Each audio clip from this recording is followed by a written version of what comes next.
is up, bros? Welcome to the All Bros podcast. I'm Caleb. And I am Jonathan. And we are a couple of aspiring filmmakers that love to watch and critique movies, but also enjoy a bit of the nerd life. This week on the podcast, we only have one item to talk about in 4K Spotlight. So we will discuss that, and then we'll get straight into our breakdown, which will finally be our breakdown of Uncharted. It's not like it's been pushed back like a month. That didn't happen. Yeah, it's been a hot minute. But we finally both went and saw it, and yeah. So we're going to break it down. Speaking of that, I have an experience to talk about with that I'm just going to let you know right now. You might have to mark this episode as explicit. I usually do, so you're good. Okay, good. Okay, cool. Good. That's been my go-to now. I'm just like, did he cuss this episode? I don't remember. Explicit.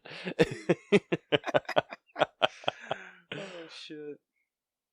Yeah, so you guys can look forward to that, and I think with that we can get straight into the breakdown. Or not breakdown. Get into our episode. What do you say? Whoa, man, dude. Yeah, I know. Freaking jumped the gun. Alright, let's do it. Need motivation? Angry Dad Podcast. Trying to jumpstart your life? Angry Dad Podcast. You want help getting off the couch? Angry Dad Podcast. You need a verbal kick in the ass? Angry Dad Podcast. You want to hear from somebody who's been through it all? Angry Dad Podcast. I am here for you. You can find me on all podcast platforms. Alright, starting up with 4K Spotlight. We have one new movie coming out, and Rose, do you want to tell us about this one? I would love to. So it's a movie that we both really enjoyed, a great sequel, and that is Sing 2.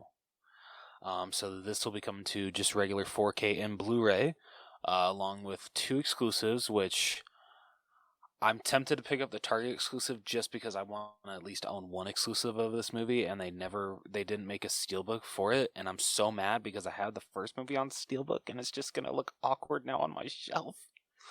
Dude, why would they not release a steelbook for this? Right? It's the top grossing animated film of 2021. It's the top? Yeah. Well, because Encanto literally only played for I think 2 weeks. Or a month before it went to Disney Plus. And so I think it was only able to get 250 million from Thanksgiving to Christmas. Ooh. And then, yeah, I agree with that. But it's found its stride on Disney Plus. It's made back its money for how many times it's been streamed. It's at number one every single week. Yeah. Okay, that makes sense then, I guess. Yeah. So I was gonna say good. That doesn't sound right, especially with Encanto, but. Okay, yeah. Taking that into consideration, okay, I get it. Yeah. Don't worry about Encanto.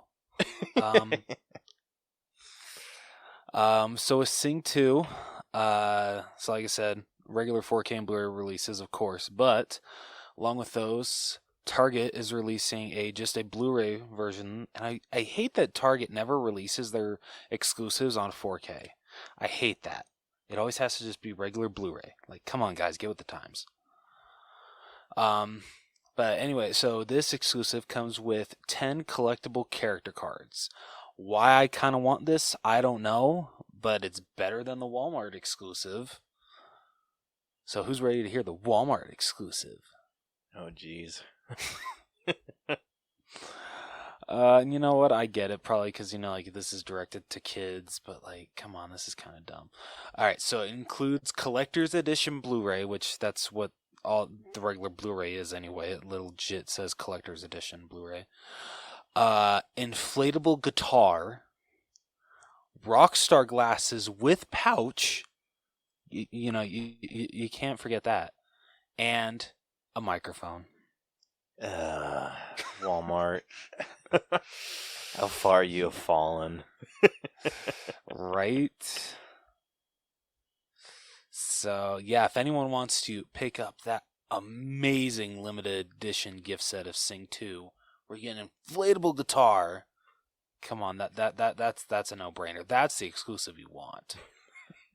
So that comes out this Tuesday. I love the passive-aggressive shade you're throwing at this. So, folks, on March 29th, you can own your very own Sing 2 blow-up guitar. Yep. Frickin' hell. Or, sorry, inflatable guitar. I'm sorry. That's when you think they can't come up with anything more dumb than the frickin' character cards. You know, I kind of like the character cards. So you hated them at first. You grew to like them. Yeah, that's true. Yeah. Caleb got me to like them. Dude, frickin' Blu-ray has bullied you into liking them. Yeah, he's not wrong. Shit. But yeah, that is the only thing that, at least big-wise, that is coming to 4K this week. Oh, sorry. One more thing is actually coming out.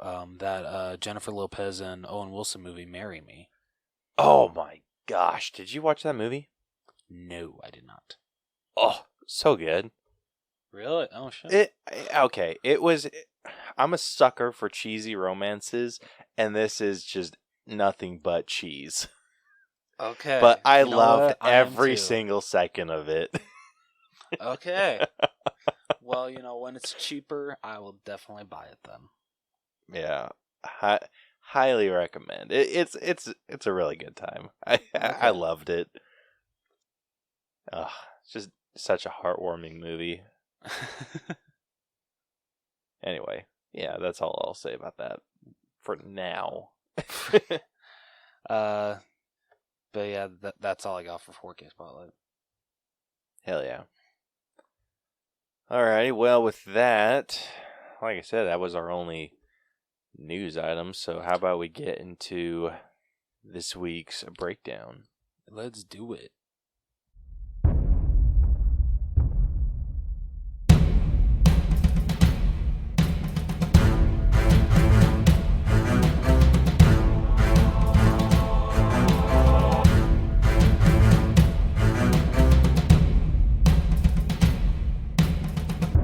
Alrighty, this week we will be breaking down Uncharted.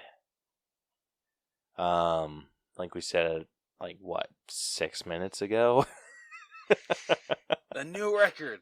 No, I'm just kidding. I don't think that is. It's close. Oh, it is? Oh. The only one that I'm remembering that was really early was one time when we went 13 minutes. So wow. I'm not 100% certain that we've other than the times that we've completely had nothing to talk about. Okay. Well, okay then. Maybe, yeah. Well, shit. Yeah. So this might be a record with something that we've had something to talk about. Woohoo! Anyway, yeah. So like I said, this week we'll be breaking down Uncharted. If you guys are new to our breakdown system, we have split movies into 8 different categories that we individually score to come to a final All Bros letter grade. And the 8 categories that we score are story, writing, acting, character development, effects, music, costumes, and then we give it our own personal grade at the very end. All of those numbers get magically added up thrown into our algorithm and spits out a letter grade for us to look at. And then, yeah, buddy. Yeah, and then at the very end, we compare it to to similar movies of the same score. So, with that, if you have not seen Uncharted, do yourself a favor, go check it out. If you haven't seen any of the video game, or haven't played any of the video games, or at least that's what we've been told. Yes. I have never played any of the video games. I know Rose has never played any of the video games. I couldn't find anyone that's played the video games that wanted to come on. Damn, that would have been a really fun breakdown. I know, but yeah, so we're just gonna discuss it amongst ourselves because it's literally just us talking about a movie. We're not gonna relate it to the video games at all. So, yep. So with that, Rose is about to spoil the entire movie for you. So if you have not seen Uncharted, stop listening past this point. So Rose, you want to take our synopsis us? I would love to. All right. So, brothers Sam and Nate Drake, are caught by museum security trying to steal the first map made after the... Wow, I'm already forgetting the freaking name. Magellan? Magellan. Jeez Louise, Jonathan. I just literally saw this movie Sunday. How the hell do I already forget how to say this shit? Well, they didn't fully dive into the whole Magellan, or not dive in. They didn't focus on it too heavy. Okay. So right. Thanks for I'll let you slide with that one. Appreciate it.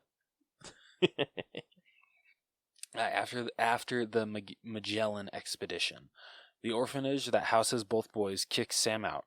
Before he leaves, Sam promises his return to Nate and leaves him a ring with the inscription Sic Parvis Magna. We're going to pretend that I said that right. Okay. I can already just hear a bunch of Uncharted fans putting in the comments, "That's not how you say it, Rose." I'm sorry. 15 years later, Nate works as a bartender in New York City and pickpockets wealthy patrons. Victor Sullivan, a fortune hunter who worked with Sam tracking treasure hidden by the Magellan crew, explains to Nate that Sam vanished after helping him steal Juan Sebastian Elcano's diary. Nate, who received several postcards from Sam over the years, agrees to help Sully to find his brother. Sully and Nathan go to an auction to steal a golden cross linked to the Magellan crew. I'm just going to keep butchering these names.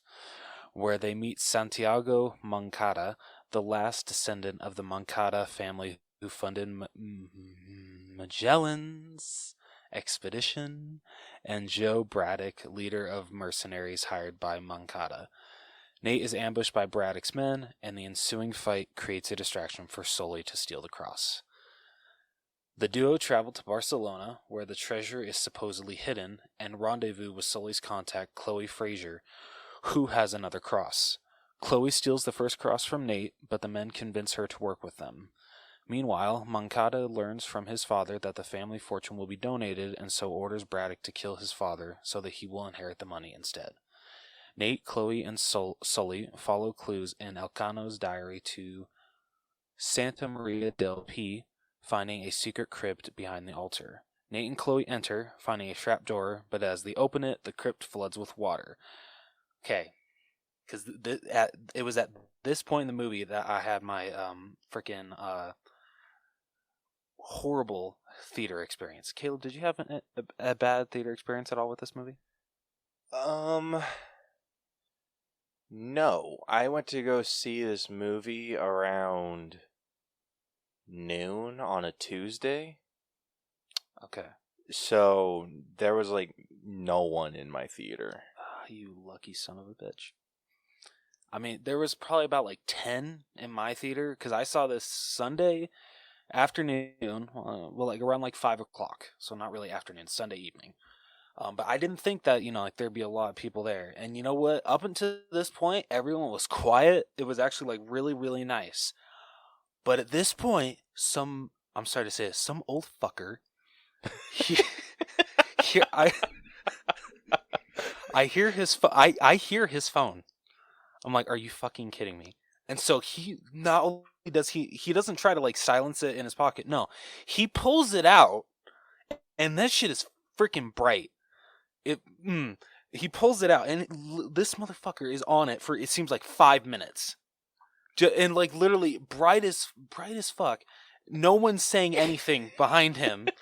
I'm right next to him, and so I'm putting up my hood, and I fully admit I said it pretty loud. I'm like, are you fucking kidding me? I was so I should have told him can you please put your phone away? But I'm that kind of person that I don't really want to get into it with someone, but I really should. No, you're just the type of person to bitch about it on their podcast. Yep, exactly, because that's the best way to do it, guys, folks.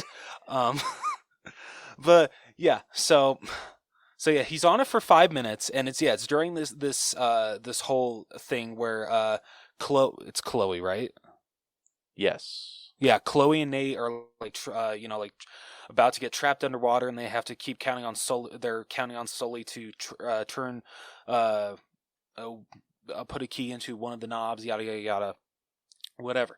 So he's like on it for like 5 freaking minutes, and then he puts away. I'm like, okay, I'm hoping that he just told the person that texted him that, hey, I'm at a movie, don't text me, because I'm stupid and I'll check it, even though I'm not supposed to check my phone while I'm watching a movie. And I'm not joking you. 20 minutes later, he checks it again for another 5 minutes. I'm like, are you freaking kidding me, dude? You paid money for this movie ticket. Why you gotta ruin it for everybody else? Dude, I would have VR is something becoming at him. much better than, because it seems every single time that I go to the movie theater now, someone ruins my experience. It hasn't been a good, perfect experience for me probably since I saw Eternals, and that was back in November. Welcome to the dark side. This is bullshit. That was my rant. I say whatever we do, whatever we do next week, because the movies after that are going to be brand freaking new. We don't have one for next week set up yet. I got one to do, but is it a brand new movie, or what's the situation with this one? Or with the one that you're thinking of? Oh yeah. Is it brand new? I mean, it came out a couple months ago. Is it out on digital or anything yet? It is? Yeah. All right. We interrupt this breakdown to this is how we plan shit. What movie are you thinking of? I was thinking West Side Story. Oh, that'd be a good one. Yeah. We can do that in VR. F yes. Yeah, I'll get everything. I like how I say that when I haven't said the F. Yeah, I know. I'm just this is an odd time to start censoring yourself. Okay. Well then, let's play that scenario over again. Fuck yes. I mean, we did. Okay. There we go. You're welcome, bros. Okay, yeah. So if our other plan doesn't fall through, we'll or if it does fall through, we'll figure it. We'll do West Side Story. Hell yeah. All right, getting back into the breakdown. Yeah. So. Yeah, freaking old people suck. They do. Old fucker. God, I fucking hate that guy. Dude, that's what I love about the VR, because you can freaking block people. Yeah, you really.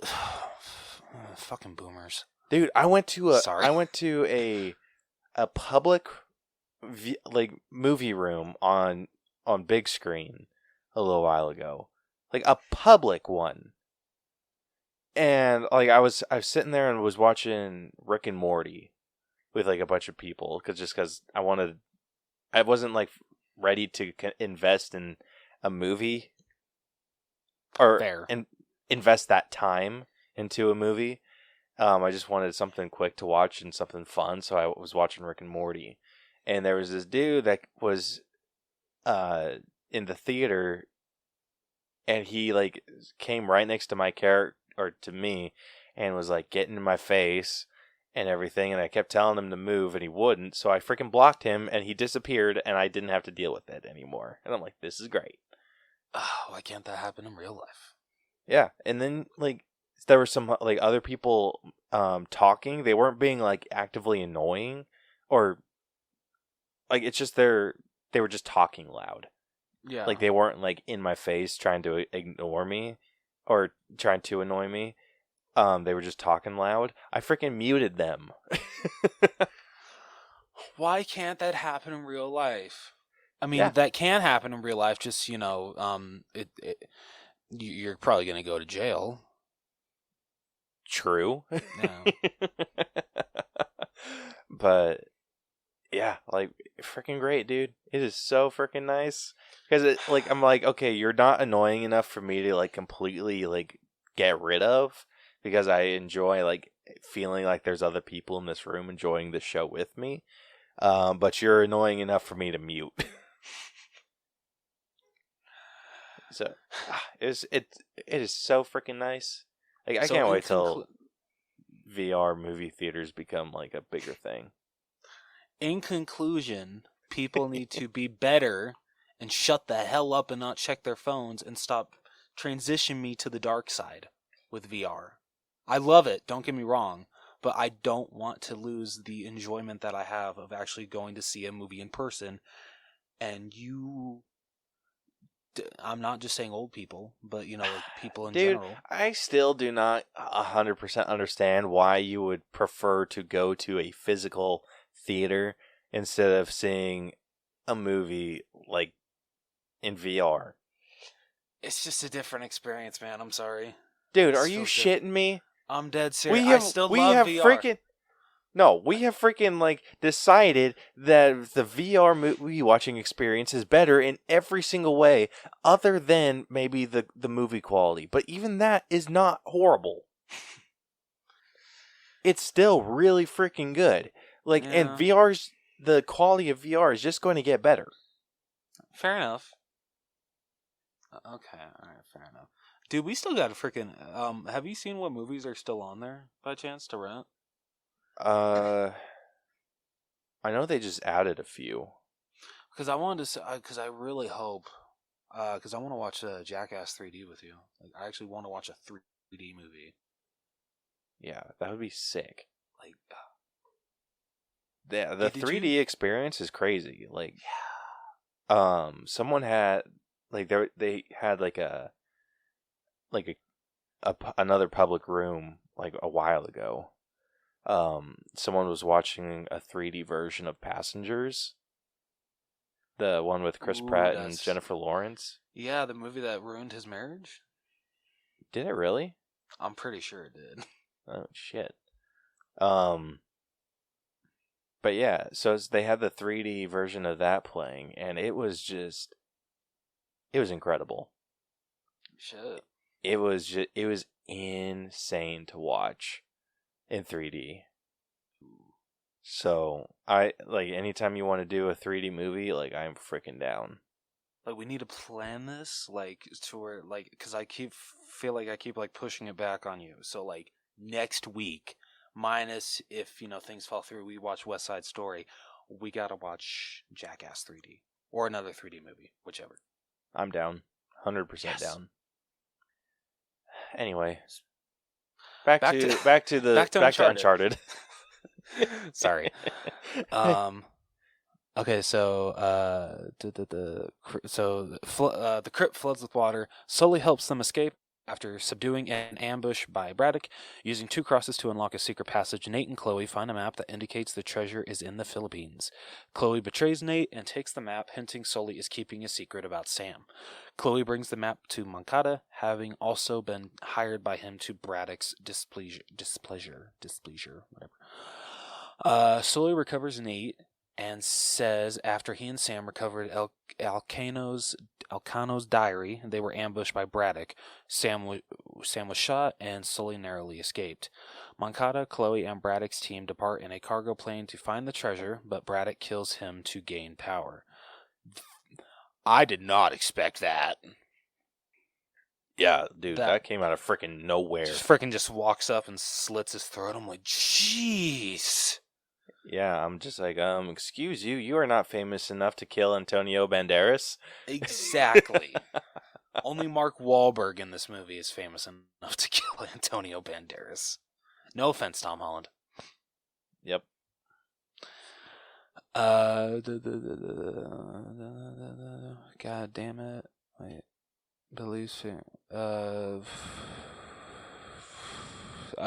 Forcing Chloe into hiding with the map, Nate and Sully secretly board the plane, and Nate confronts Braddock with Chloe's help while Sully parachutes out. Nate and Chloe are ejected from the plane during the ensuing battle, and the pair land in the Philippines, where they realize the map does not pinpoint the treasure.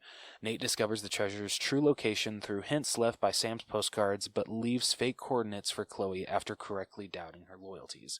He discovers the Magellan, what is it again? God damn it. Magellan Magellan. He discovers the Magellan ships and reunites with Sully.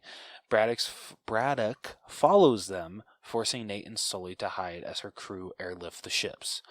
In their escape, Sully commandeers one of the helicopters, causing Braddock to order the other helicopter to approach for a boarding action. Nate defends himself from her mercenaries and shoots down the other helicopter with one of the ship's cannons.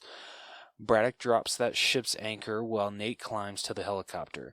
Sully throws a bag of collected treasure at Braddock, who is crushed to death when the ship breaks and falls. As Philippine naval units arrive, Nate and Sully get away with a few pieces of pickpocketed treasure, and Chloe is left empty-handed as she follows the duo with her boat. Okay. Oh. Interesting movie. It was. Considering I saw the movie before I've ever played any of the video games, I don't know if I want to play any of the video games now, because I'll probably be just like, well, wait, why aren't the video games anything like the movie? Well, I have a feeling that the video games are better than the movie.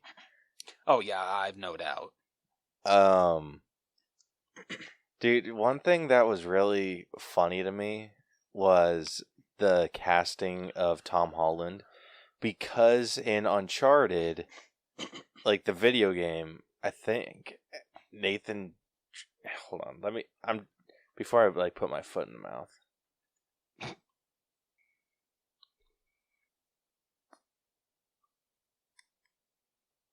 Okay, he's like 38.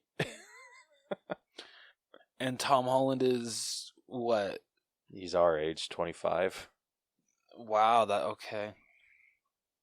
Because I know from what I've seen, the original plan, because Mark Wahlberg has been attached to this project literally since the beginning in like the 2010s. And he was actually supposed to play Nathan Drake. But was he things really? changed. I heard Nathan Fillion was supposed to play him. Or they wanted Nathan Fillion. Yeah, so they wanted to, but that was never confirmed. Oh.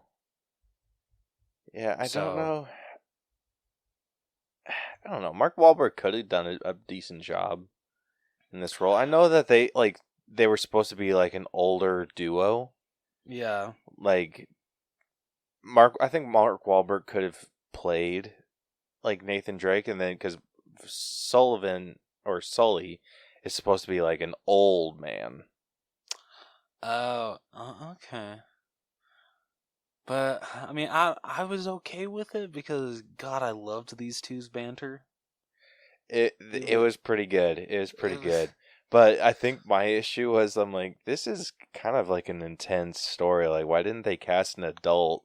And then I realized Tom Holland's your age, dipshit. Like, you are an adult. I have a lot of moments like that. Dude, I have so many freaking moments like that where I'm just like, I wish they would have cast an adult. And then they're like, look, and they're like, oh, they're like a little bit older than I am, maybe like a year or two difference. Oh, shit. It gets me every freaking time, dude. Like, anytime I'm like, gosh, they freaking cast a child in this like super mature role. Nope, they cast an adult.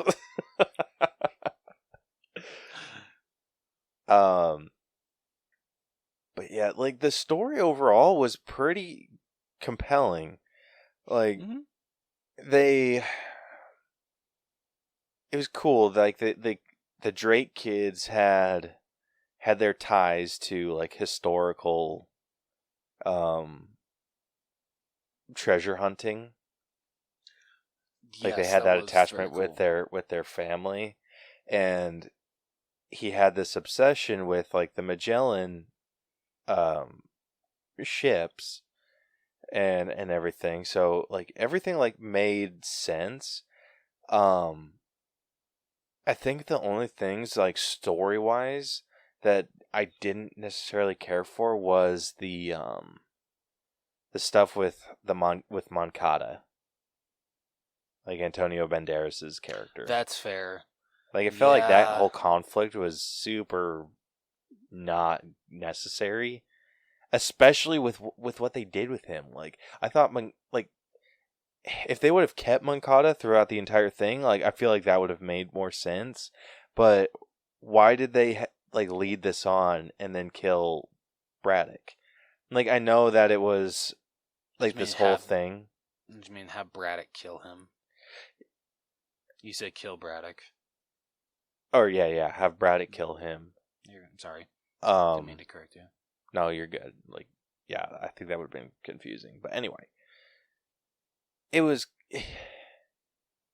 just confusing. Like, I understood like that Braddock needed the resources, but why would she kill him when she, is it just because all the resources are going to be there and so now I don't need you, or like what was the deal with all that? I mean, it might have been just because he was starting to get on her nerves, with saying like, "Oh, you weren't able to get the job done like I wanted you to," so he brings in Chloe. Yeah, and so but she kind of kept failing him, and so I don't know. I'm sure that was maybe starting to get to her. That's all I can think of. I thought it was dumb. Like, I thought it was dumb the way that they pulled that off, because honestly, I think like a better thing, because like they had all the resources ready to go, right? Like everything was like set to go. Like everything was set. They just had to jump on the plane and go. Yes. Or at least that's what it seemed like it after figuring out some like treasure like some ship stuff, but I think what they should have done was had Moncada kill his father in the car, given that a little bit more of a moment, and then have Braddock kill him or kill Moncada also in the car. Like, just get both of the Moncadas out of the way, and then you have like their resources available to you. Yeah, that's a good idea. It was weird because like everyone on that team already seemed like they were in on the plan. So it was, I don't know, it just felt odd, the timing of it all. Yeah, that's fair. That is absolutely fair. But it also made me feel like we wasted a bunch of time following him around. Like, I'm wondering what this movie would be if you just completely eliminated him. Because then you could just say that it was Braddock who had the obsession, and then Moncada's father. Like, if you just have Antonio Banderas in it playing Moncada, the money, and then you like give him the role that the father had, and then he goes and tells Braddock, "Hey, we're cutting this close, blah blah blah blah blah," and then Braddock kills Moncada. They go and do the mission. Like, I think it would just float a little bit better had they done that. Like, just made That's a little bit more sense. Okay, I see where you're coming from. I can get behind that. Yeah, it just felt weird because it's like Moncada, who's in charge of everything, obsessed with this treasure. His daddy wants to like defund him, so he kills his father, and then they go on the big mission, and then his second or his right hand person kills him. Like, it's just odd. Yeah, it would have been so much better if it was like, all right, Moncada, obsessed with this treasure, hires this person, starts talking about disbanding the search, and then the person he hired kills him to continue the search. Like, much better flow there. Yeah. And you completely eliminate one person from that. Yeah. So some of the the treasure hunting stuff was pretty cool. Like, they had a lot of stuff in this. Like, they had, like, if you're thinking about it in a video game, they had kind of like the spy, like, stealth missions set up, and then like an escape mission, then treasure hunting mission, and then like more combat and like Yeah, that's a good point. Like it was super interesting though the way that they set it up. It just felt like there were different portions of the movie that kind of was focused around a certain type of mission that you would play. So I really wish I knew more about the games, because I'm wondering if the games are like that, if they have like those types, or if it's just I need, we should have done more research on the game. Yeah, we should have. Oops. But anything with Nathan and Sully was pretty good. I thought it was really funny just how they didn't trust each other. Like especially Sully's whole thing with not trusting like any of them. Like especially when they go to get the first key at like an auction, and Sully kind of lets Nate take the rap, whatever. And so Sully gets into a car, and he's just like, "You literally were just gonna leave me there just to fend for myself and get screwed." He's just like, "Yeah, well, someone had to get the cross." He's just like, "You made it out, right?" And he's like, "That's not the point." Yeah. Yeah. As I think about this, like I think there was a couple times where the story just kind of dragged a little bit. It was an interesting story, not my favorite story of like anything else I've seen. Just getting into like my score of it, I'm thinking maybe like an 81. Like it was good. It was entertaining, I should say. The way that they had everything set up, it was entertaining. But I think they could have done it a bit better. Just eliminating some of the unnecessary characters, reworking all of that stuff. Like I said, if you could have eliminated the role of Moncada's father completely, if you would have just thrown Antonio Banderas in that role. Yeah. And then after that, maybe just paste up some of the treasure hunting stuff a bit more. Because I feel like specifically the scene with the chests full of salt, or the big pots full of salt. Mm-hmm. I think that whole sequence could have been paced up a little bit better. Okay, like, yeah, that's fine. Most of my issues are pacing and just them taking too long in a certain portion of the movie. Everything else worked pretty fine. Like I really thought that was interesting. Like Nathan and Chloe having to navigate the underground while Sully's trying to navigate above, while everything's kind of like modernized, and realizing that there's a key, a lock in the key in like, what was it, a Subway or a Domino's? Well, he said Papa John's. Oh, Papa John's. Yeah. Like, and him trying, like, just the shit that they got into, like, with that kind of stuff was so funny.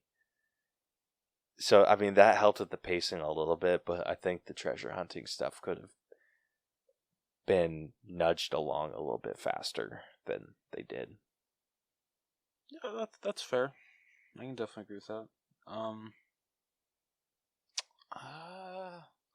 For me, I might actually go like slightly below you. I'm gonna go an 80.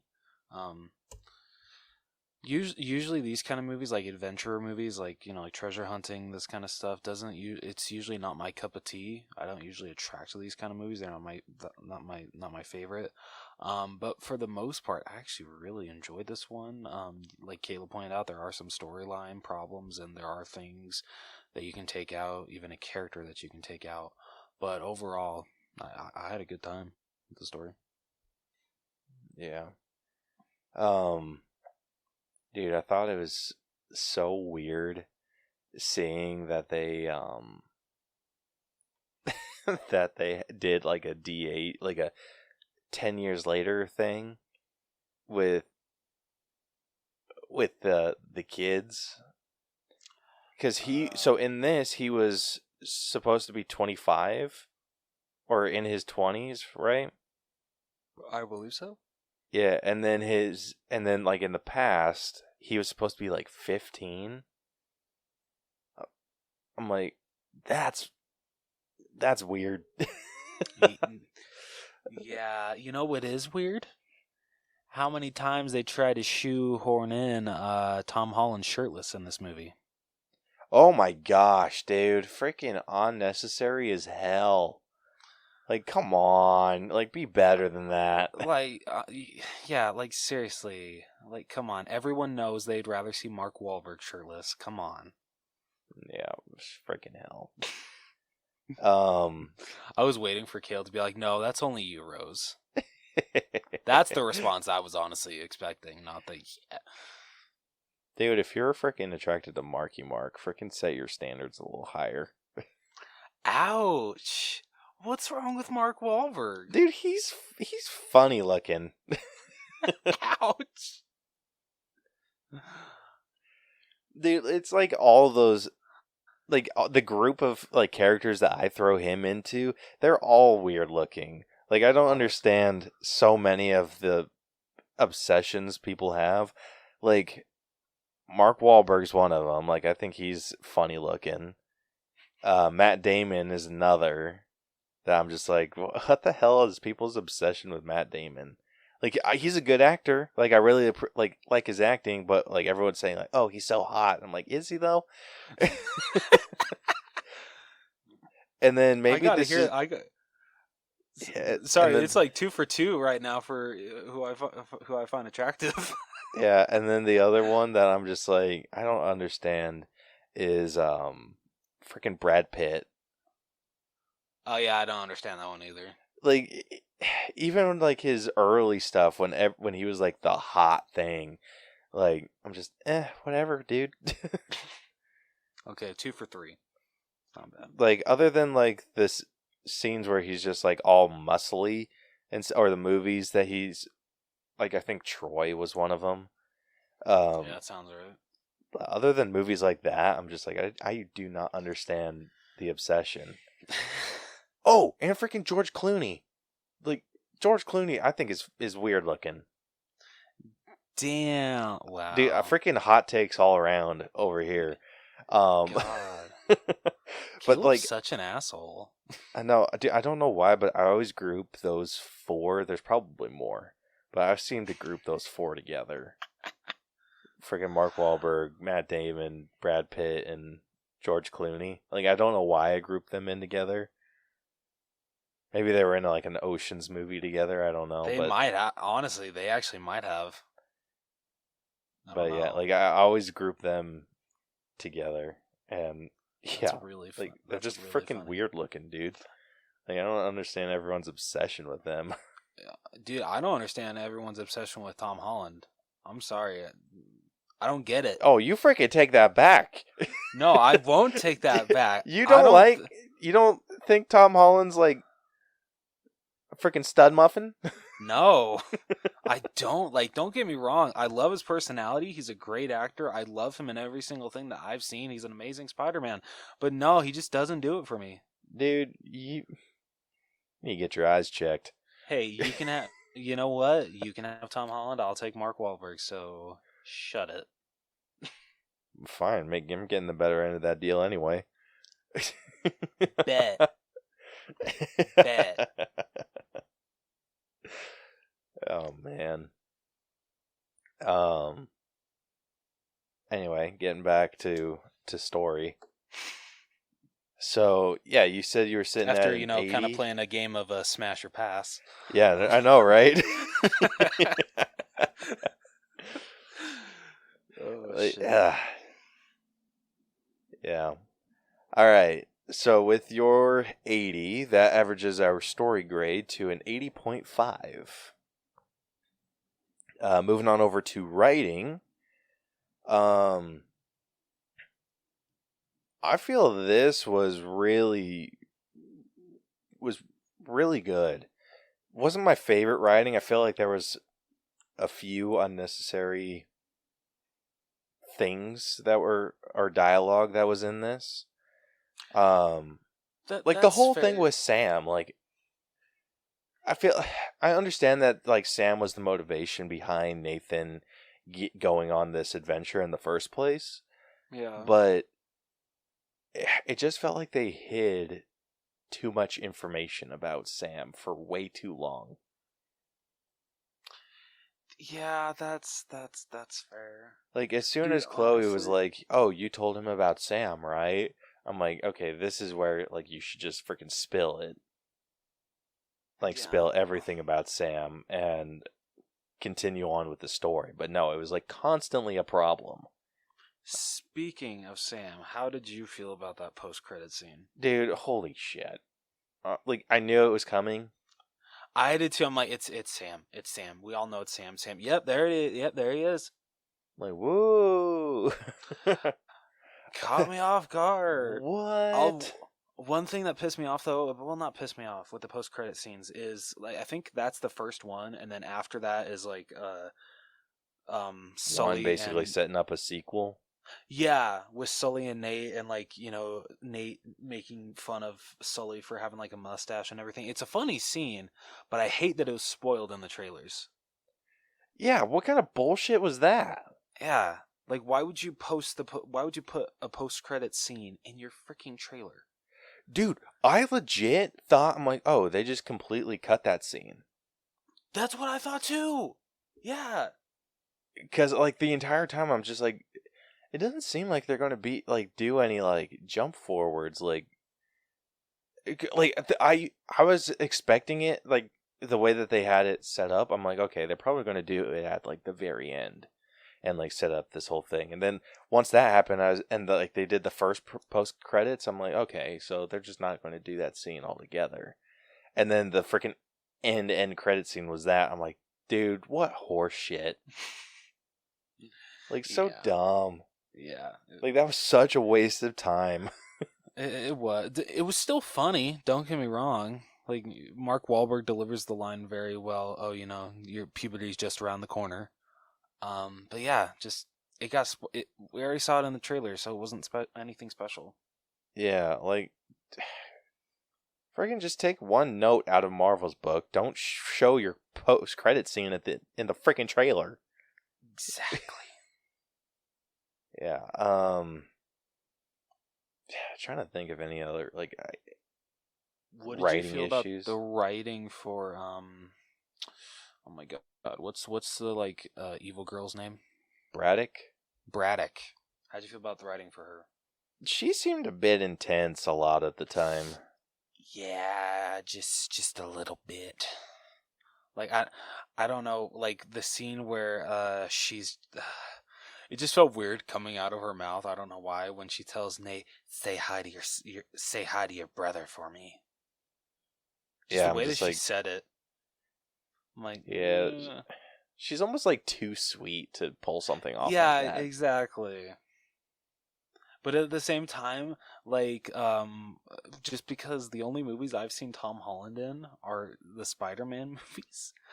And so, because I haven't seen Chaos Walking with him and Daisy Ridley, but when he would say, "Oh shit," or, like, would curse, I'm just like, Tom, PG, man. It was just very weird. He said shit in Civil War. Oh, I don't remember that. Dude, it's when freaking Ant-Man went to Giant, and he's like, "Oh shit." You don't remember that? Okay, now I'm remembering that. You think that, considering that he was a lot younger in that would be like, oh my gosh, Tom, stop cursing. But for some reason, in this one, whenever he would curse, I'm just like, yeah, this is weird. I think he's trying to get into more mature roles. You know what? I can appreciate that. I respect that. Yeah. Like, I think that's something interesting about all the kid actors that we grew up with. They're all trying to get into more adult roles. Yeah. And I kind of am really afraid that Tom is getting a little bit of burnout from Spider-Man. But because he's always talking about like not wanting to, like, it doesn't seem like he wants to do Spider-Man for much longer, and that's kind of disappointing. Yeah, that does make me sad. The one that that bugs the hell out of me was Simu Liu from Shang-Chi, like the guy who plays Shang-Chi. Oh, yeah. He's afraid of, like, he's trying to accept a lot of a variety of different roles, to avoid being typecast as Shang-Chi. And I'm like, bro, you went on a rant for like the past 5 years, freaking wanting to be Shang-Chi. Yeah, and now you are him, and now you're just like, well, I don't want to always be, my career to always go back to that character.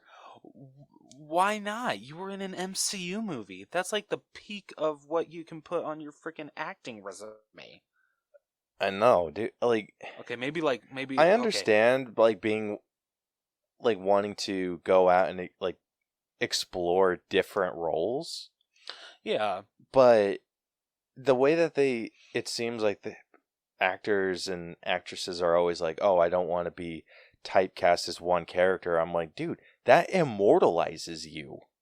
I feel that's how, I think Don Lee, Gilgamesh, is kind of accepted that he's always going to be cast as like the strong one. And so, honestly, for how many movies? Yeah, because he's a freaking beefcake. Damn right. But for how many, God, I don't know how many freaking movies he's made.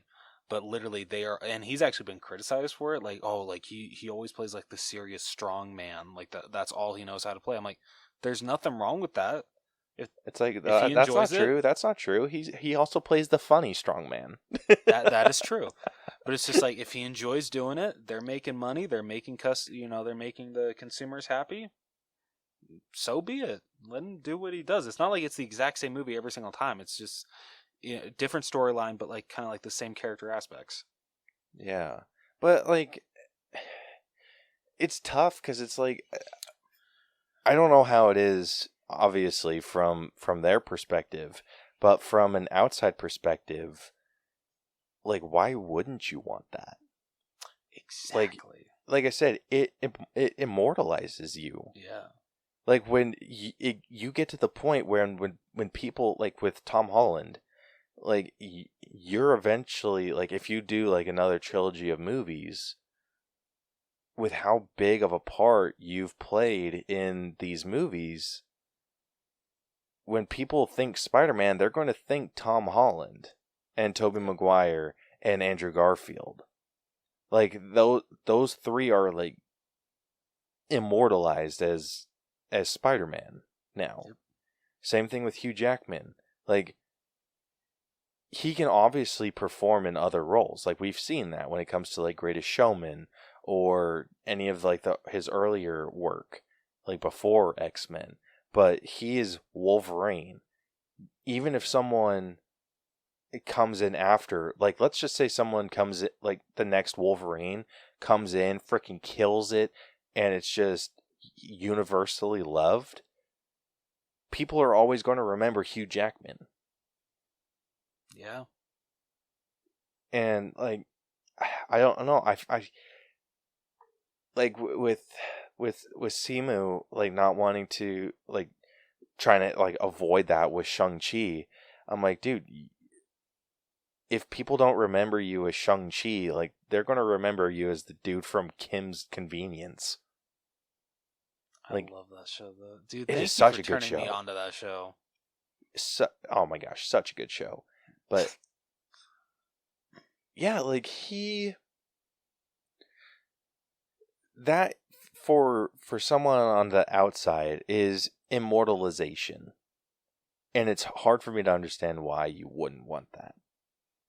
Oh yeah, no, I absolutely agree. I think that's a question, like, if we ever got someone like major famous on here, I'd love to ask them about, just like, why do you guys want to avoid being like typecast? Like, I know it makes it more difficult for you to find work, and like get in on different projects. But like, do you actively avoid it because it's hard to find work after? I'm like, for Tom Holland, he like they're going to be making, or he's going to be making Spider-Man money for the rest of his freaking life. Oh yeah. Well, he's Sony's golden boy. Yeah.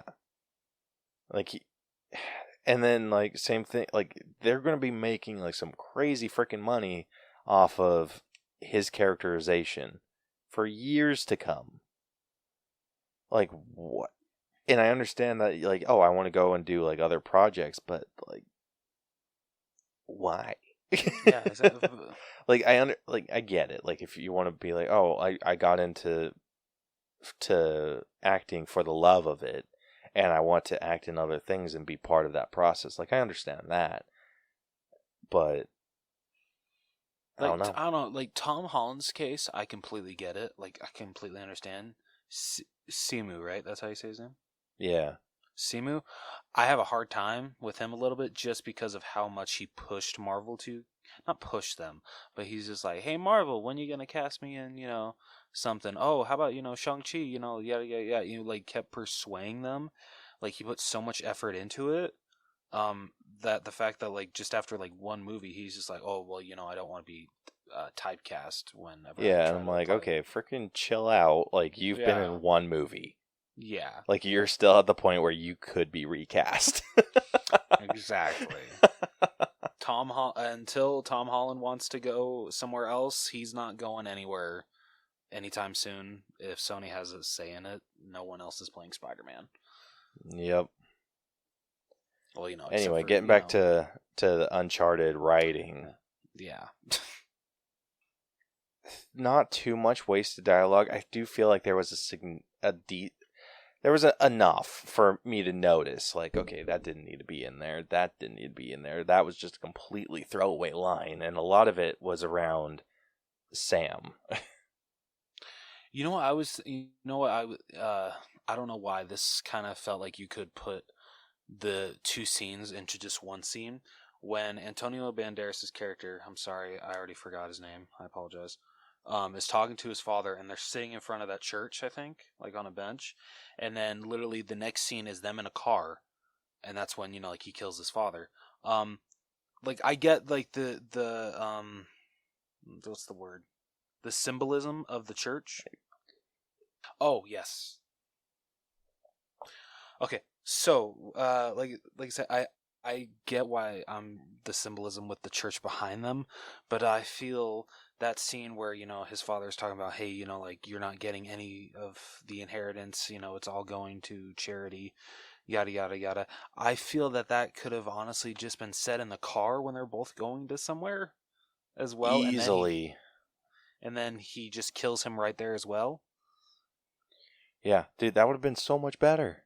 Yeah, thank you. So yeah, that was definitely one of the biggest writing problems I had, was that scene. Yeah, it's just Mancado's, I think that was his name, right? Yeah, Mancada. Mancada, a lot of his dialogue could have been cut down. Like Absolutely. Something awful.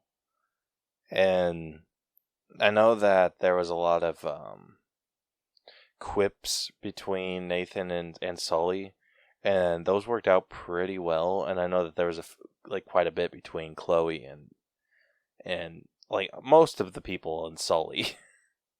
Yeah. And it worked out really well. It worked out like super well.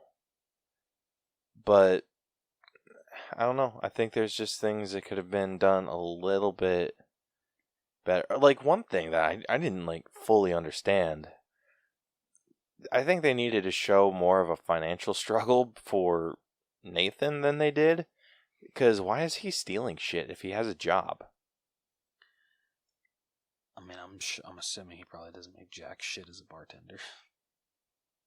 I don't know. I feel like they could have shown that a little bit more. That's fair. I mean, I can't remember. Did they show his apartment at all?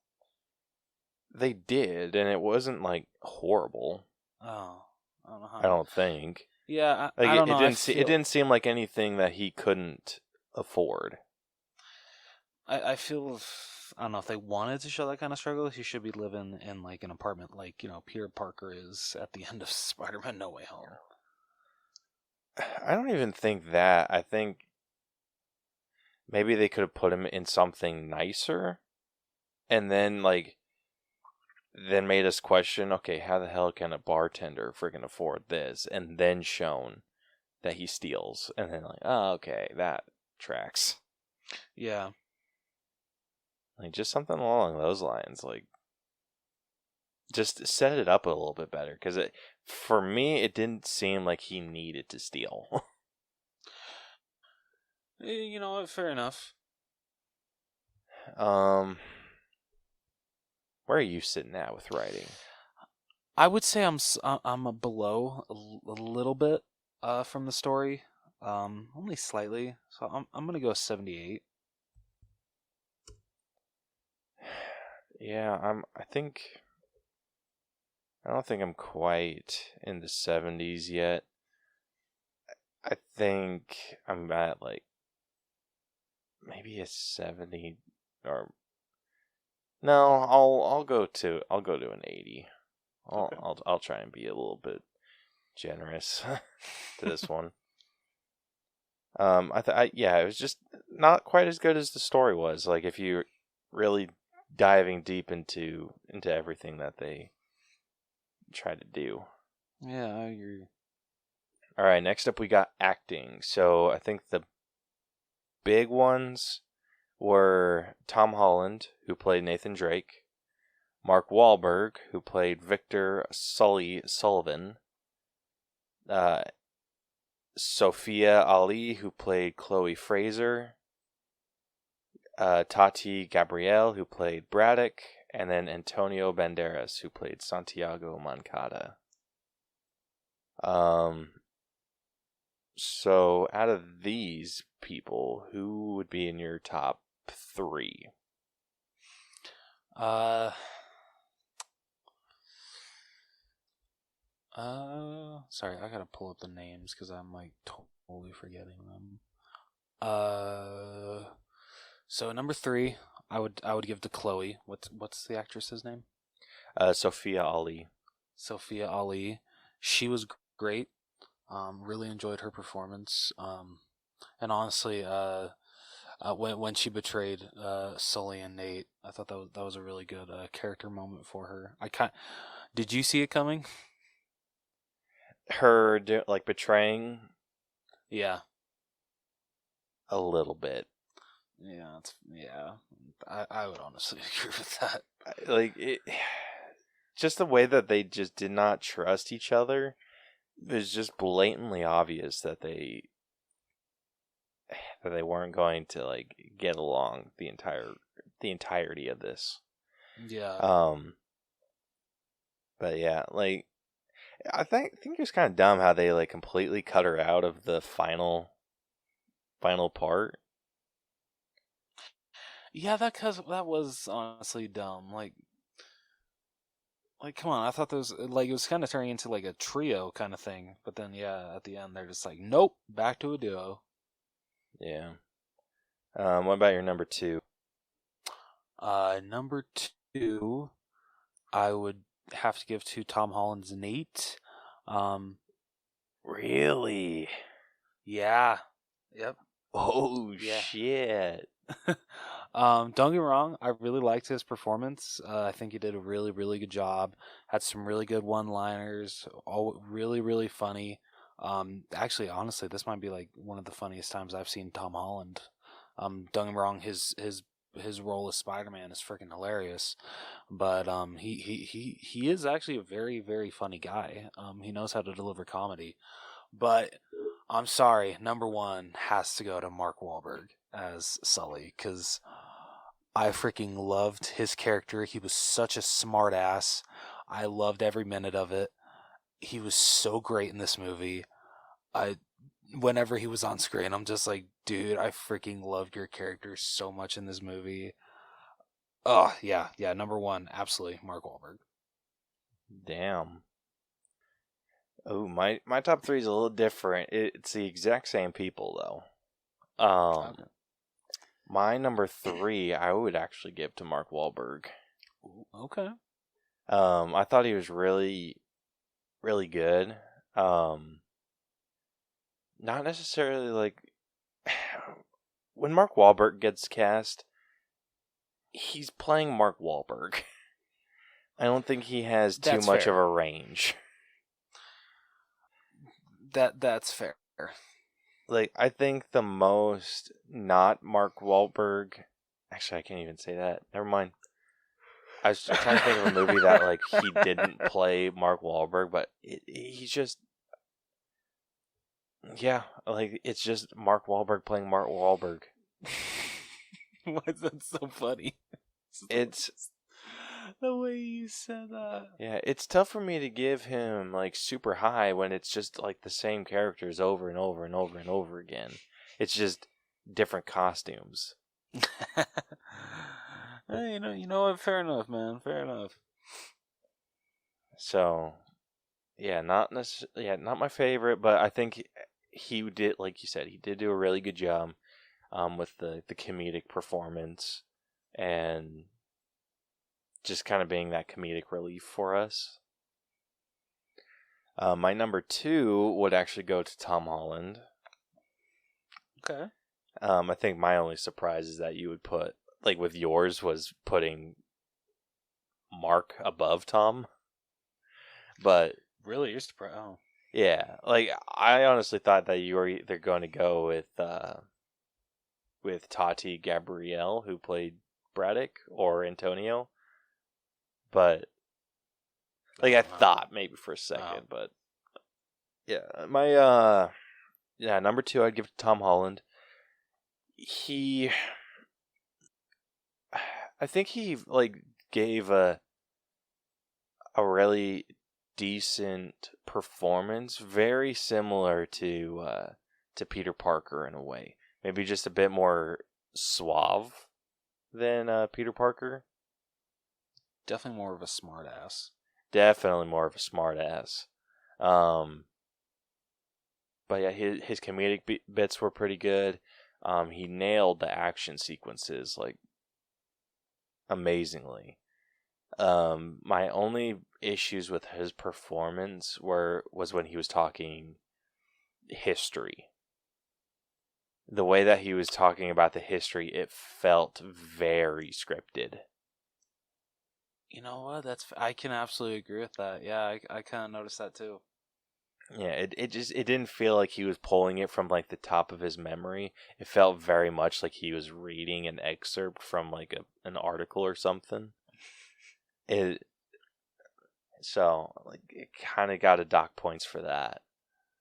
And with how much he did it too, it was like if he would have only done it a couple times, like I probably would have been able to forgive it. But it's just throughout the entirety of the movie, he gave that kind of performance, and it was always with the history, like always. Everything else like felt really good. Like his comedy felt like off the cuff. His banter with different people, like it all felt really good. The only part I had issues with was when, like I said, the history. And then number 1, I'd actually give to Sophia Ali. I felt she gave a very powerful performance, with the trust and everything, like not being able to trust anyone, kind of showing some vulnerability with Nathan. I think she pulled off that really well.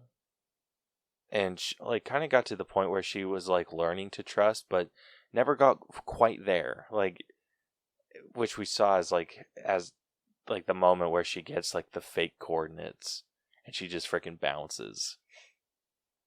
Like it was good. Like thought she did really well. Like she pulled off like the betrayal really well. Like everything. Like I had close to no issues with her performance, other than like maybe some dryness here and there. But other than that, like I thought she did really well. All right, where are you sitting at with the score? For how much, especially, I loved Mark Wahlberg and Tom Holland's bantering off of each other. I just love seeing these two together. I'm gonna go an 85. I'm actually gonna go a little bit lower than you. Okay. I think I'm going to go down to an 82. It was like, don't get me wrong, it was like the performance was watchable. It was that's all I can really say. It was watchable. The actors like did the best that they could. I felt I think Tom kind of dropped the ball a little bit. Like just with like I said with the dialogue, we've seen him do better, and yeah, that's fair. Especially just coming off of No Way Home. Like I don't know like the order of like filming or whatever, but yeah, I don't either. I feel like he like especially with what we got in No Way Home, like we could have gotten something way better out of him for this. So yeah, I'm down at an 82. Which averages us out to an 83.5. Moving on over to character development. I don't know about you, but I didn't feel like there was any growth or arc for Nathan. Oh, there wasn't. No, like, yeah, at the end he was still the same character.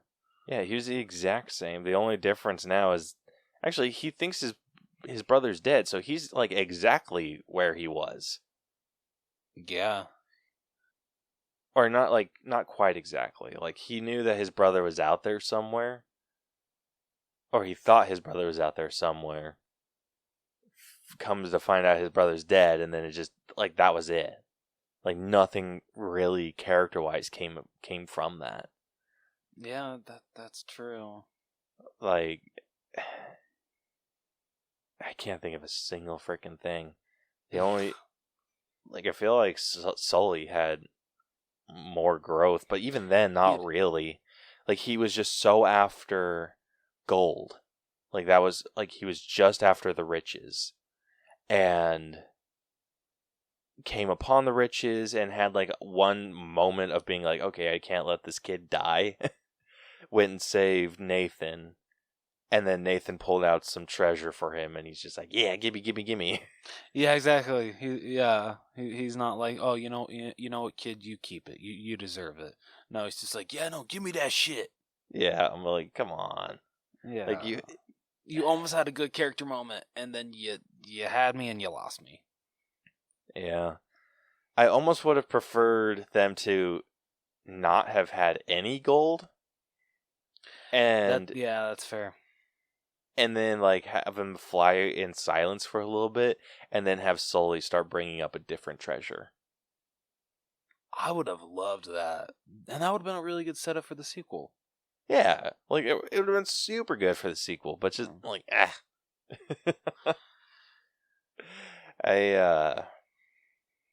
think they dropped the ball. Like Cannonball? Oh my gosh. Sorry. I have some extreme thoughts with our next category. But this one, it's hard for me to give really high on this because I don't think we got any arc from them. From either of them. From the two main characters, I don't think we got that much of an arc. I agree. So I'm fairly low. I am too. Where are you sitting at? I'm gonna go a 70. Not a 9, damn it.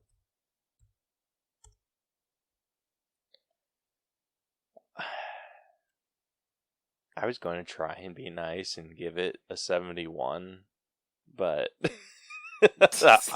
I'll happily give it a 70 as well. Okay, cool. So that averages us out to a 70. Like I said, not much to go off of with this. It was. That might be our shortest discussion on character development. Yeah, like honestly, I'm going lower. I talked myself into going lower. I'm going down to like a 64. Okay. It was just because there's nothing to talk about with their development. 65 for me. All right, so that brings us to a 64.5 for the character development. Because like we said, there wasn't any. Yep. All right, moving on over to effects. I have so many problems. Let's hear them. Let me get this out of the way first.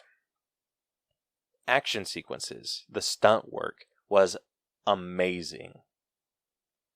Like, they did some really cool stuff, and it looked like Tom did a lot of his own stunts. That doesn't surprise me at all. I don't know if that's 100%, like, if that's super true. I'm just saying it looked like him. It did, very much. The one move that, like, really got me had me like, whoa, was when they were fighting at the auction, and he did like this cool like spin on the railing. Oh yeah. Like, it kind of looked like he was going to like jump off, but like did like a spin to get behind the big dude, and on the like that. I thought that stunt was super sick. That whole honestly fight was really cool with him just like jumping onto the not chandelier, but you know, like the whole like light fixture up in the ceiling. Yeah, that looked super cool. Like everything that happened in the art gallery was really cool. And throughout the movie, a majority of the stunt work was really well done. Felt really real, didn't feel too supernatural, I would say. That's a good way to put it.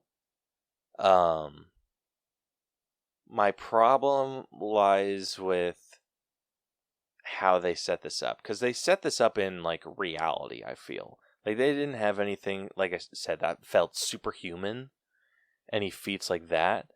So when they had a single helicopter lift up an ancient pirate ship with the entirety of its load on it, and I'm talking cannons and barrels upon barrels upon barrels of gold, solid freaking gold, I was just like, bullshit. That is no. That's not how that works at all. Nope, and I absolutely agree. Like, when they like first like had the helicopters coming down, I'm like, okay, they're gonna have like 2 helicopters per ship, which I would have bought way more than 1 copter per ship. In reality, probably you need like 4. I doubt that is possible, because I'm sure that would be quite a struggle. But yeah, I could like somewhat buy 2. Yeah, I can't buy 1. That's bullshit. Easily could have bought 2. Easily could have bought 2. Yeah. But yeah, in reality, you probably like it's not even the fact that it was like 1, which that was like a that was a majority of the problem. That it was only 1. But it was just the fact that it was a single prop helicopter. Are you shitting me? Yeah. Those things need at least 4 turboprop, or like 2 turboprop, double propeller, like massive freaking machines to carry that shit. You're talking about solid iron cannons. Yeah. Like solid iron cannons. Like, I have freaking cast iron. I have a cast iron tabletop for my freaking table saw outside. If I drop that on a wood floor, it would just fall straight through. Damn. Yeah, and you're telling me that a single prop helicopter lift up that entire ship, you Yes, can sir. go to hell.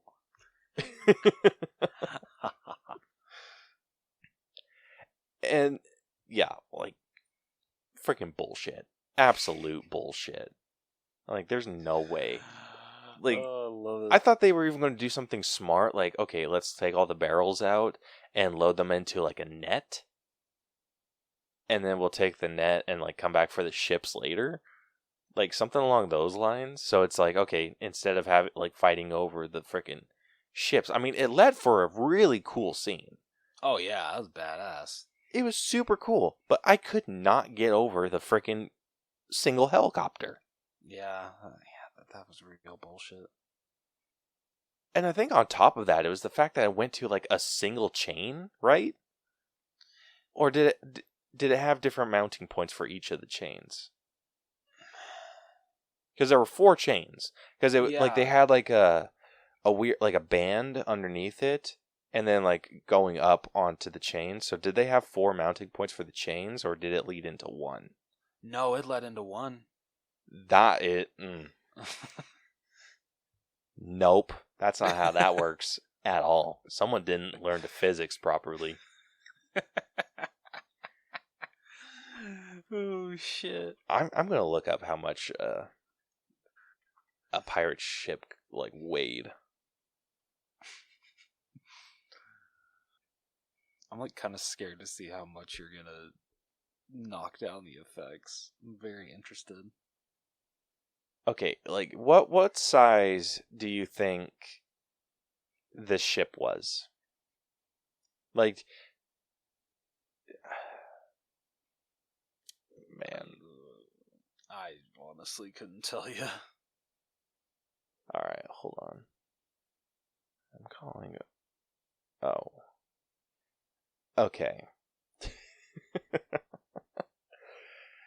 a medium-sized class of a warship. So this was so that's like a 3-masted ship with square sails. Okay, well this only had 1 sail, right? I think so. What I'm remembering, yeah. Okay, they weighed around 1,000 tons. Holy shit. Which, that converts to 2 million pounds.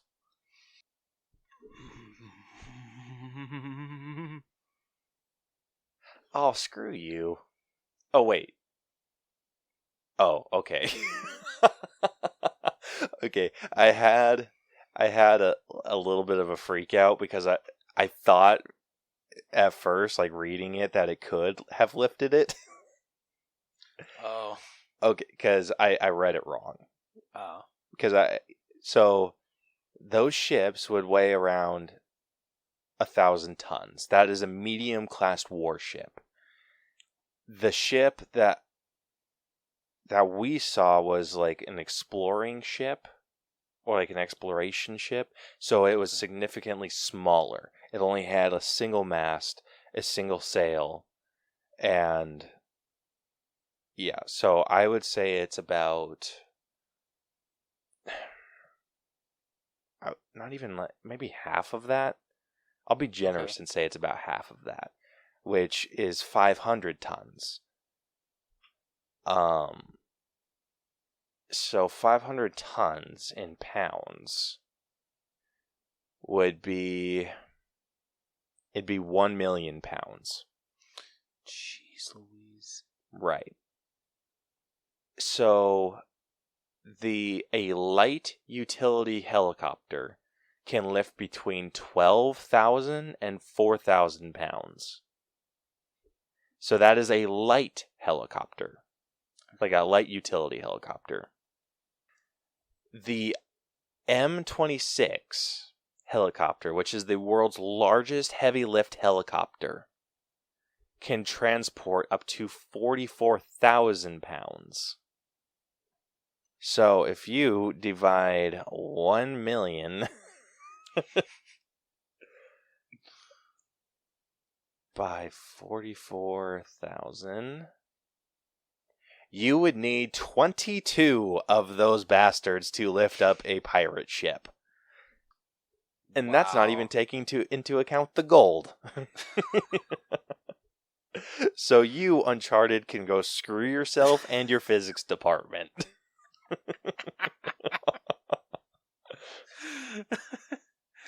Oh shit, dude! I love that you added that into this. That was awesome. I know that was a lot of boring math for our listeners, but it's math that needed to be done. It was. Your physics department can go screw themselves, thinking a single one-prop helicopter can pick up that much. No, you need 22 of those bastards. And that's not just for both. That's just for one of them. You would have been so much better off realistic-wise had you just thrown the barrels. Yeah, seriously. No. Oh, shit. Dude. God. That is so much worse than I thought. That is so much worse than I thought. Oh my gosh. Anyway. So, that is one thing that I'm definitely docking for. But regardless of that, of the physics of the frickin' moon, I guess. It did lead for pretty good scenes. Like, it looked really cool. Like, the way that they were swinging in and out of the mountains and everything, that looked really freaking good. Definitely could tell that it was like a CG everything. Yeah, you could definitely tell that, absolutely. But it wasn't super distracting either. So, I mean, it fit well. It just wasn't like the best effects in the world. Like, it didn't, like, you could tell it was fake. Yeah. So, for me, I'm giving props where props are due with the stunt work. Have to dock for some of the janky shit. I think I'm going to be at an 83. You know what? I'm going to match that. Yeah, I agree with that. Alright, that averages us out to an 83 for effects. Next up we got music. I mean, the soundtrack wasn't horrible.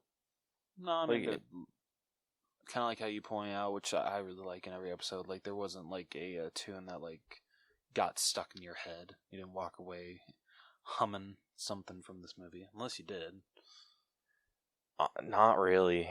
Me neither. It's been a minute since I've seen it. Were there any, like, big songs that they played? Because all I'm remembering is, like, the scores, and the scores fit well, but... Oh, yeah, but no, not from what I remember. Yeah, so I think I'm sitting at a 7. Yeah, I agree. Like, it's hard to justify going any higher for music. Because, I mean, the scores just didn't, like, blow me away or anything. Yeah, I agree. It just, the music did what it was supposed to. But I don't feel it enhanced the scenes any. It just, it accompanied. Like, 7 is just, did the music do what it was supposed to and accompany the scenes well? Then yes. 8 and up is more like, okay, it enhanced the scenes. So yeah, 7 is perfect. Alright, next up we got costumes. Pretty basic costumes, I would say. I would agree. I mean, at least they gave Nate his classic look from the video game. I don't know about Sully. I don't know if that's like if he just wore like a cargo button-up shirt, not cargo, but I don't know. I have, like I said, I know nothing about the game other than like what I've seen with Nathan Fillion, like that fan film that they did. I haven't seen that. It's good. It's only like 14 minutes long. Oh, okay. Like, it's a short little one, but I freaking love Nathan Fillion. He is a gem. Yeah. So costumes, I mean, they fit well. I think like you said, it matched the video game pretty closely, I would say. Um, Other than that, not too impressive. Like from anyone, I think maybe the only one I would consider being like, oh, that like her costume was like a bit extra was Braddock. Yeah, I would agree with that. So I think I'm at a 7 for costumes. I'm gonna actually be at an 8. And Nate? Yeah, just because I appreciate that they, at least with Nate's, I don't know about Sully's, that they actually stayed true to the video games and gave him his classic look towards the ending of the movie. Okay. Well, since we round down, that brings us to a 7 for costumes. I like it. All right, last up with our own personal score. Rose, you want to take this one? I would love to. So overall, I honestly walked out of this movie liking it a lot more than I thought I was. When this movie first came out, everyone literally said, if you have played the video games, you're going to hate it. If you never did, you're probably going to enjoy it. You're going to have a good time. And I had quite a good time. It was definitely a fun ride. Tom Holland and Mark Wahlberg had really good chemistry together. I loved their bantering off of each other, like I've said many times in this episode. They were just great. And you know, who knows? Maybe I'll try to actually play an Uncharted game now that I've seen the movie. We'll see. But yeah, overall, like for how much I had a good time with this movie, you know, I'm gonna go an 82.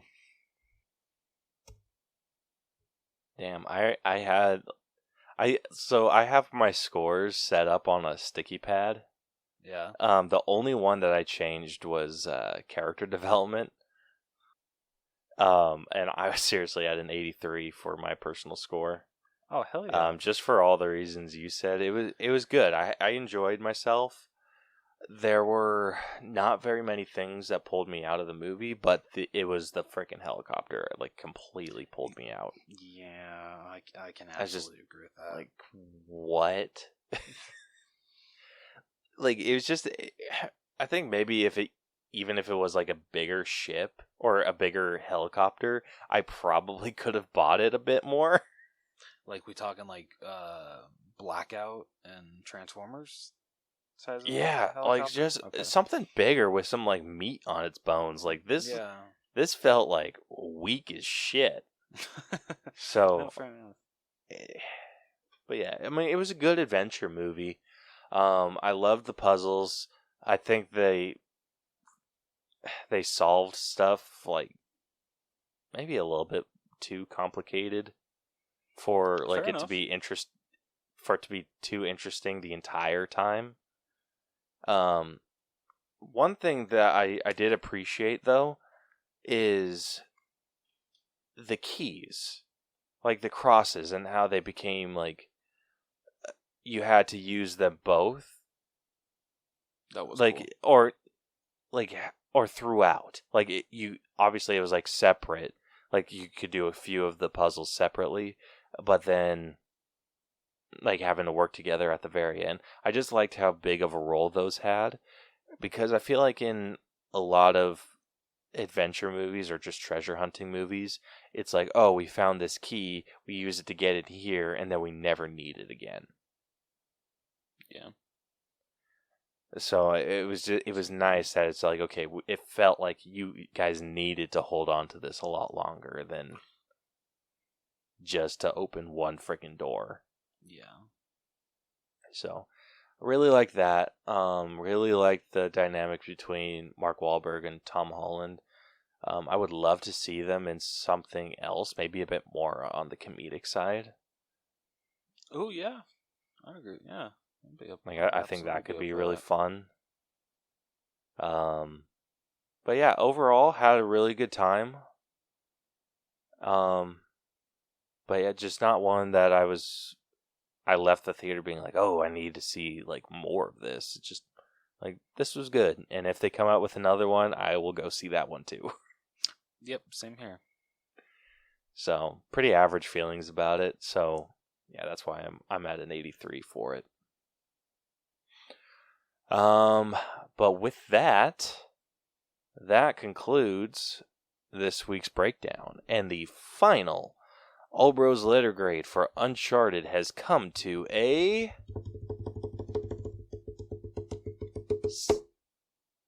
Sorry. Jeez, freaking went hog wild with that one.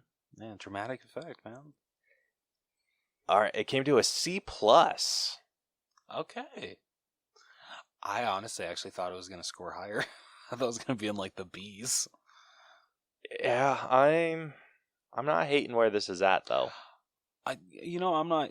Actually, yeah. Now looking, I forgot kind of how bad we graded character development. So yeah, C+ makes absolute sense.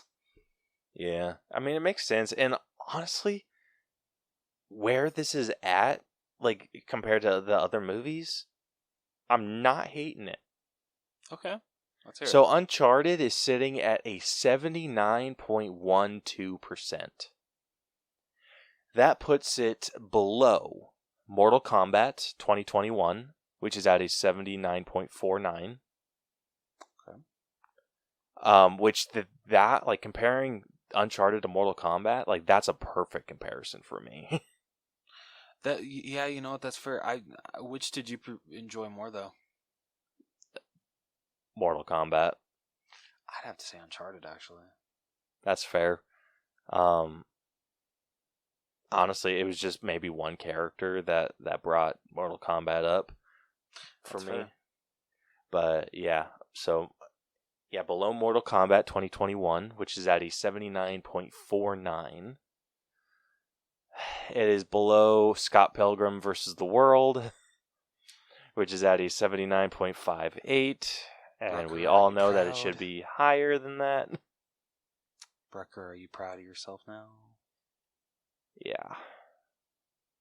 Honestly, that's the, like, if we fix that one, I agree with most of our scores. Let's see, it's below Aladdin, which is at a 79.62. Which, I mean, I guess. Yeah. It also puts it below The Croods, A New Age, which is at a 79.68. And then finally, it's below Yes Day, which is at a 79.81. Going on the opposite end, this puts it above Jexy, which is at a 79%. It's above Army of the Dead, which is at 78.87. It's above The New Mutants, which is at a 78.77. It's above Godzilla vs. Kong, which is at a 78.56. And then last, it is above Tenacious D and The Pick of Destiny, which is at a 78.28. So, Right. Yeah. Yeah, it's I think it has a pretty decent home. I agree. Yeah, I really like its placement. Yeah, and like I said, the margins here are super freaking tight. Like hell, to get one full percentage away, you have to go all the way down to Venom Let There Be Carnage. God damn. And that's 8 movies before it's a full percentage away. Wow. Yeah, so like there's a decent amount of chunk in there where it's like I think objectively you could just say that like if we were just to round to the nearest number, a lot of the or not the nearest, like if we were just to knock off all of the anything past the first number or the first 2 numbers, it would basically be saying like Uncharted or Jexy and Up are all 79%. And then from like Army of the Dead down to Venom Let There Be Carnage is all 78%. Like, they're really freaking close. Like I said, it's the five that I listed off underneath Uncharted are like it's 0.8% difference. Wow. Okay. Wow. And then going upwards, it's 1, 2, 4, 5, 0.7. So the margins are really freaking tight on it. So, No kidding. Wow. this is why I love our system, because you could just see like, oh, this movie gets a little bit higher. Like, you have like a definitive ranking of these movies based solely off of the percentage, and I freaking love it. But anyway, I was like, wait, I swear it's you. I thought you froze. Oh, no. Like, I thought it looked like you were about to say something, so I was like, freaking go. Anyway, like I said, that concludes this week's breakdown. If you liked this episode and want to check out more of our stuff, be sure to follow and subscribe to us wherever we listen to podcasts. We're on Apple Podcasts. What? Wherever we listen? I mean, we listen to podcasts. Like, forget you. Wherever you listen to podcasts, I don't care. We're on Apple Podcasts, Google Podcasts, Stitcher, iHeartRadio, RadioPublic, Radio.com, Spotify, and more. You can also catch all of our episodes on YouTube. Be sure to follow us on social media. If you want to hit us up with episode ideas, want to answer our question of the weeks when we post those, or if you would want to join us for an episode, we would love to have anyone on. We're on Facebook, Twitter, and Instagram, all at the Allbros. Check out our email, or email us if you want to do any of that stuff I listed earlier, at theallbroschannel@gmail.com. Or head it to our website, tinyurl.com/theallbros, where you can find links to everything that we do. The link to that will be in our description below, or above or next to it, wherever the hell the description is. There will be a link to it. And then next week is up in the air. We got sent an indie movie that we don't know if they want us to do a review of it, just because the email that they sent said press release only, and so they might want us to do a review of it later on, or just the fact that we have spoilers, we weren't sure whether or not they wanted us to do it, so we're gonna hold off on doing that until we get confirmation. So we will either be breaking down that, or we'll be breaking down West Side Story next week. One of the two. Yes. But until then, this has been the All Bros Podcast. I'm Caleb. And I'm Jonathan. And we'll catch you guys next week. Deuces. So long.